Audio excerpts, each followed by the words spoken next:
Hey folks, how's it going? Welcome back to the Hughes Moves channel. In today's video, I wanted to talk to you guys a little bit more about fascial remodeling.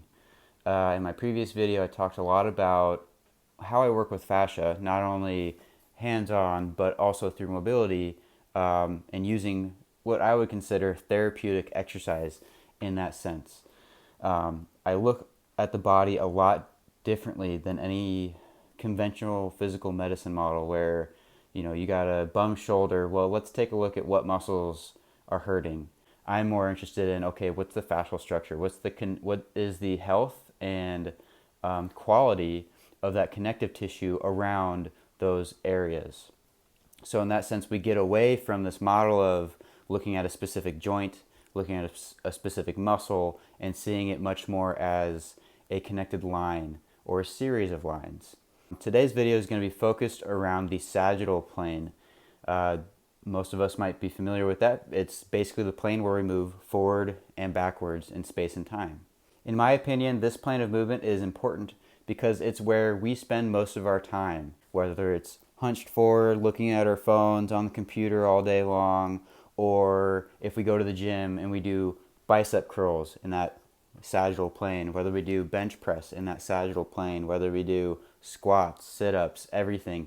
It all tends to occur in that sagittal plane. That plane gets overused quite a bit throughout our lives. So I'm going to be showing you some exercises on how you can start mobilizing that sagittal plane through therapeutic exercise, through fascial remodeling, specifically with revolution and motion. So let's go ahead and get at it.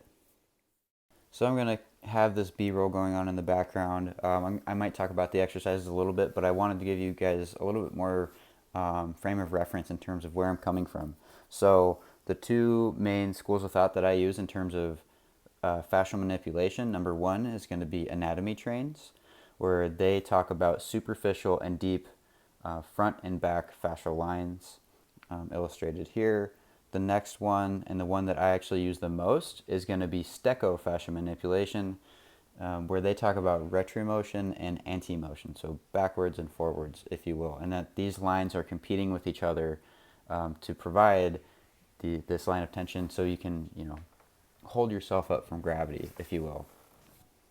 And so when you take these fascial lines into account, you can start to paint a very plausible explanation to why the site of your pain is not necessarily what's causing the pain or the origin of it, that everything is connected, that your back pain could very much so be caused by an ankle injury that you had years ago, or your neck pain can very well be caused by how your hips are aligned.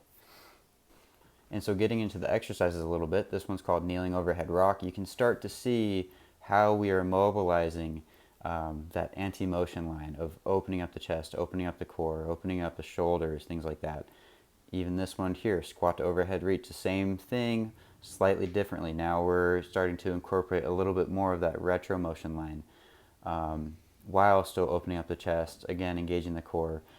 When you start mobilizing your fascia in your body, it's going to feel like a burn. It's going to feel like a really deep, achy but really good feeling stretch. That is what we are eliciting when we are remodeling our fascia, and it feels amazing. Here's another example of this called pullovers, and so now we're getting more into again the anti-motion line, but more of the retromotion, because I'm using the muscles under my shoulder blades to drag the bells down the ball, and I can feel that fascial pull, that fascial tension, that burn in between my shoulder blades all throughout my back. And I have to also support that in the front by hollowing my abs in terms of revolution and motion. So those lines are working very closely together. With overhead toss here, this is a great example of using that dynamic, cyclical, eccentric manner of, again, mobilizing anti-motion and retromotion.